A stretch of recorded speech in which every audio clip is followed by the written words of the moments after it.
people like me. You need people like me so you can point your fucking fingers and say, that's the bad guy.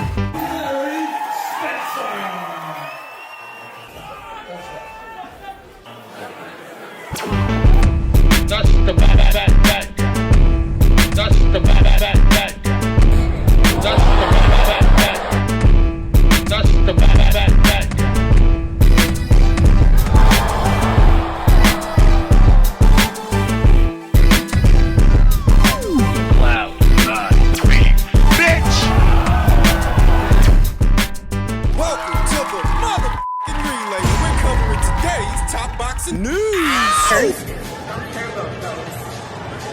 And any fighter who says it's what they care about, they're not a real fighter. I don't care about both. I want to fight Clarissa Shields. She wants to fight, let's go. I don't care if it's go. She also said, I beat her twice in the amateur. What's different now? I'm training. There's a lot of things different. Your boxing is different.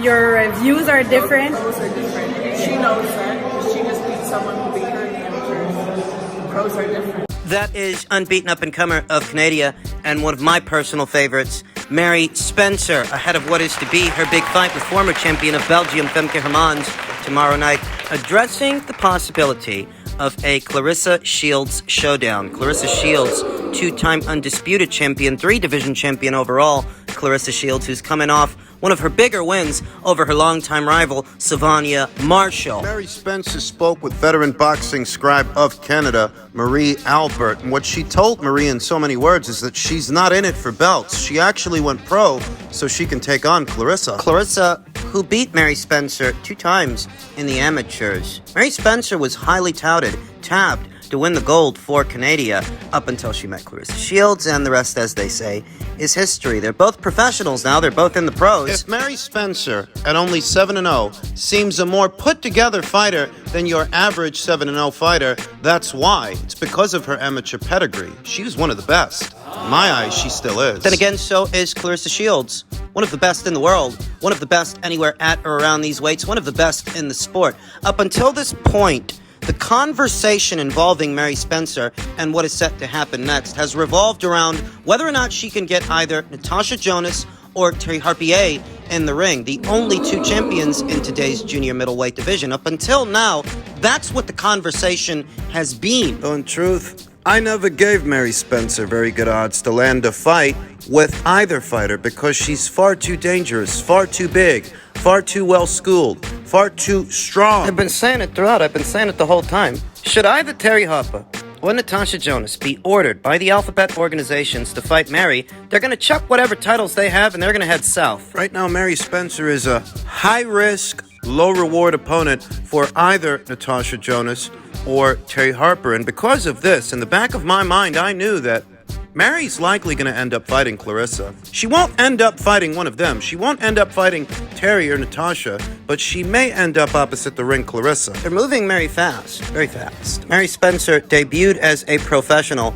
in the summer of last year. She fought 2 times last year, 5 times. 5 times going on 6 this year. 6 with tomorrow night's fight against Femke Hermans, former champion Femke Hermans. A 10-rounder for what is the vacant IBO title. On this kind of schedule, in a year's time, she could have the run of the place. She could have the run of junior middleweight. In a year's time. This time next year, she might very well be the most dominant force at 154 pounds. Things happen fast in the sport of boxing, and I've maintained throughout, I don't think either Natasha Jonas or Terry Harper will have an extended stay in the junior middleweight division, as they are not natural junior middleweights. Mary Spencer, she is, and she's big enough to move up to middleweight or super middleweight. Though in a scenario like this, where Mary Spencer eventually fights for a title, eventually wins one, becomes a champion, and goes on to become the most dominant force at this weight, that could be enough to coax Clarissa Shields to move back down. Move down to junior middleweight. Fight Mary for what she's got. Could happen that way. The same is true in reverse. It could be Mary that ends up moving up in weight, takes on Clarissa for Clarissa Shields' belts, her undisputed crown in the middleweight division. Though in a scenario like that, what you have to ask yourself is, who would pay for the fight?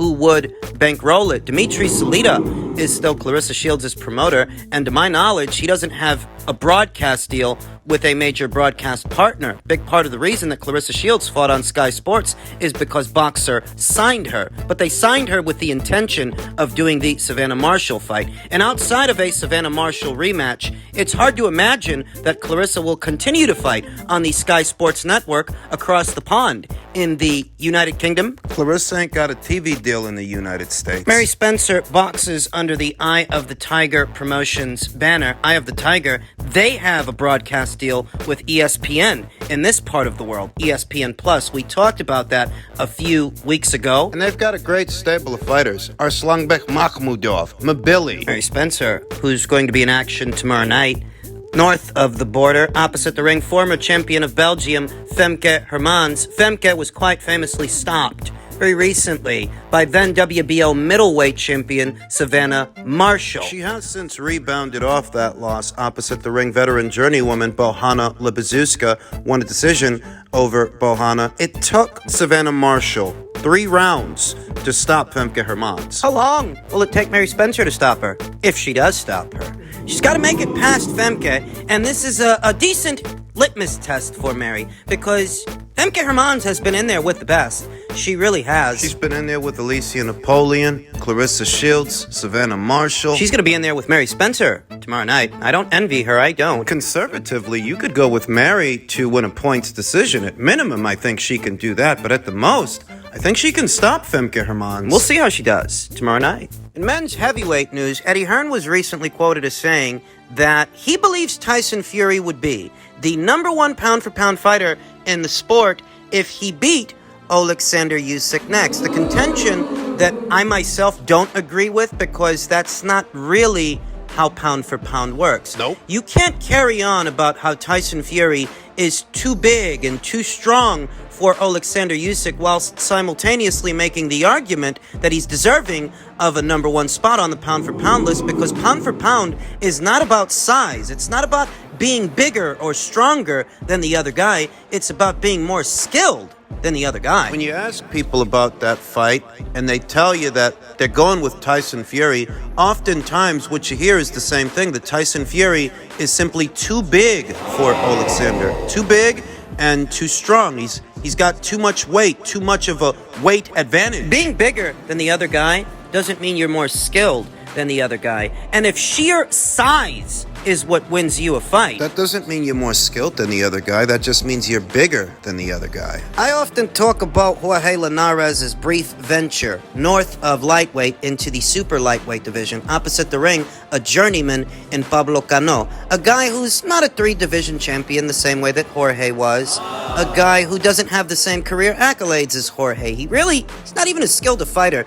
as Jorge, but what he was a bigger guy, a naturally bigger, more durable, hard-punching guy. And that size, that sheer size alone, was enough for him to dismantle Jorge Linares and make short work of him. Not necessarily because he's more skilled than Jorge, but because he was bigger. People tend to forget that by the time that Jorge got to lightweight, that was the 3rd weight he was campaigning in. When he moved up to super lightweight, that was the 4th weight he was campaigning in. He was a lot smaller than Pablo Cano. So when Pablo goes in there and smacks the guy around, it's not even because Pablo was an elite-level super lightweight or one of the best in show. It was, put simply, because he was bigger.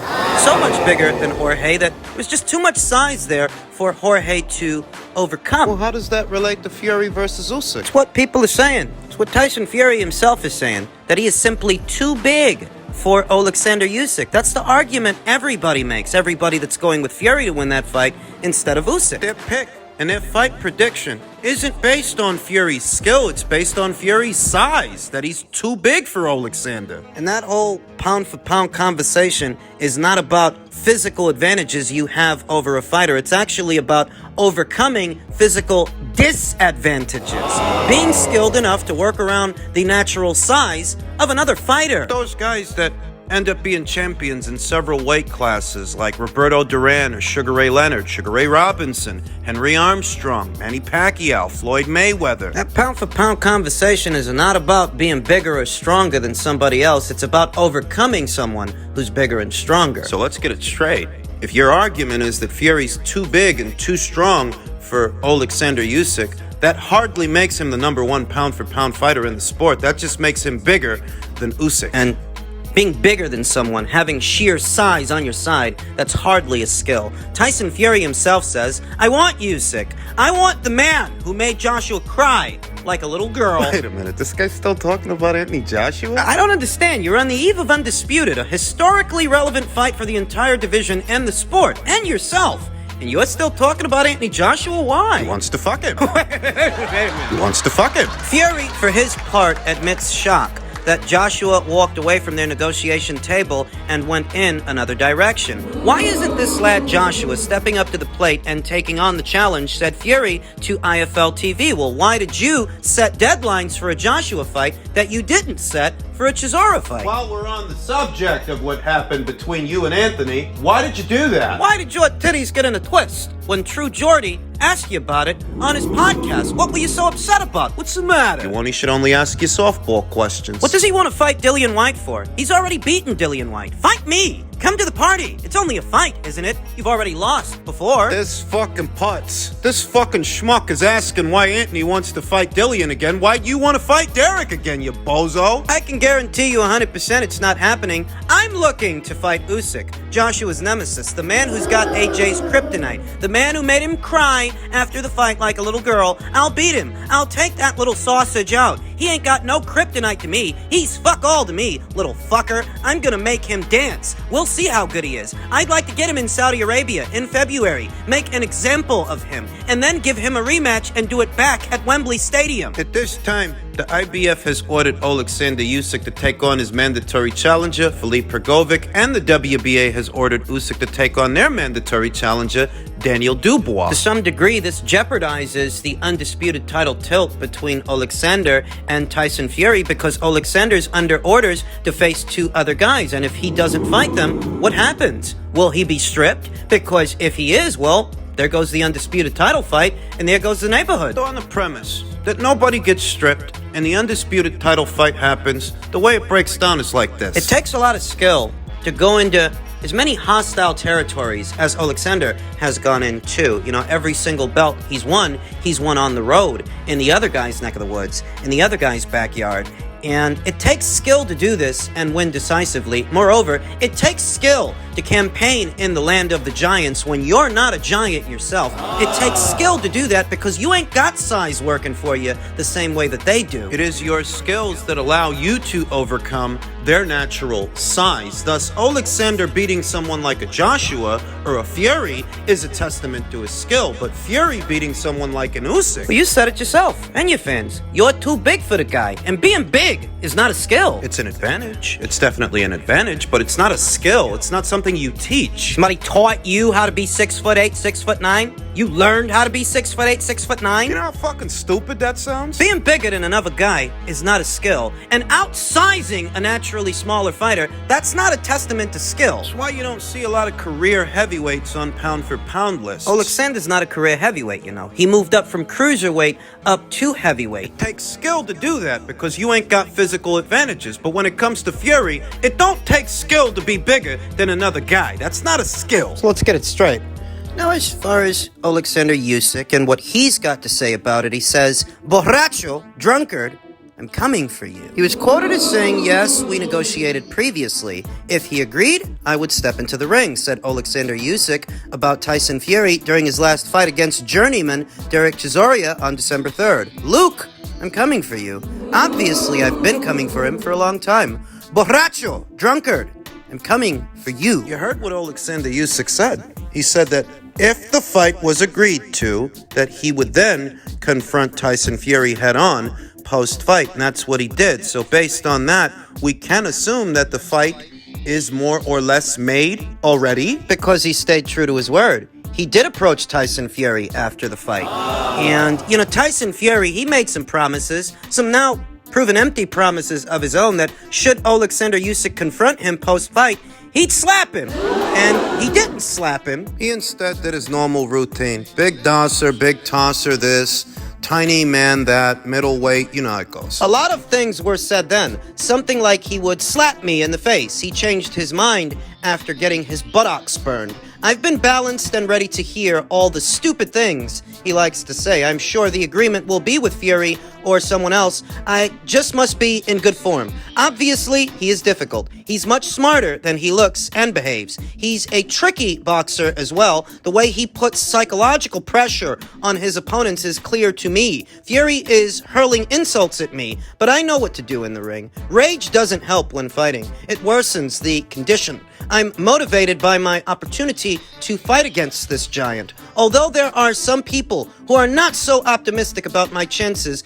it has no matter for me. Talked a lot about Tyson Fury's head games in reference to this fight and how he likes to do that ahead of a fight. He wanted to get in Vladimir Klitschko's head ahead of their first fight, and he did. And he got into Deontay Wilder's head as well. That works best against guys that have big egos and a lot of pride. You know, Vladimir Klitschko, with him it was more about complacency than ego. Having defended his titles so many times, he forgot what it was like to really be challenged. He grew complacent over the years, and Tyson Fury, based on that, he knew what buttons to push and how to get into Vladimir Klitschko's head to make him hesitant, make him doubt himself. With Deontay, it was a little different because Deontay in many ways is the architect of his own downfall, his own demise. He only fought Tyson Fury because he thought Fury couldn't punch. He can't hurt him. He knew he was on the rebound, coming off of obesity and substance abuse. He figured it'd be an easy win against a familiar face. And when Fury took his best shot 2 times in the first fight, and Wilder couldn't keep him down. And a lot of people, in spite of those 2 knockdowns, they thought Fury won the first fight. They thought he deserved the decision. He didn't get it in the first fight, but he put a stamp on it in the second. He kicked Wilder's ass. For my money, he broke Deontay Wilder's spirit, and there wasn't much left of Deontay Wilder to bring to the third fight. You could see that at the press conference ahead of it. He didn't even want to speak. The guy wore headphones to a press conference, so what does that tell you? Just to avoid hearing Tyson Fury being addressed by him, as well as any questions that might arise based on Deontay Wilder's accusations. You know, that Tyson Fury cheated, Glovegate, all of that stuff. He didn't want reporters asking him about what he said, so he wore headphones to the press conference and didn't participate in fielding any questions. Tyson Fury broke his mind, but with Usyk, it's a different assignment because he's not an egomaniac like Deontay Wilder. I've often said that he's a centered individual. He knows what matters most because he's a family man. He doesn't run around telling everybody that he's God's gift to boxing. The greatest boxer the Ukraine has ever produced, or one of the greatest boxers the sport has ever seen. That ain't Usyk. He doesn't toot his own horn. He's not one for the dog and pony show, and that makes all of Tyson Fury's head games exercises in futility. In this fight, that much more intriguing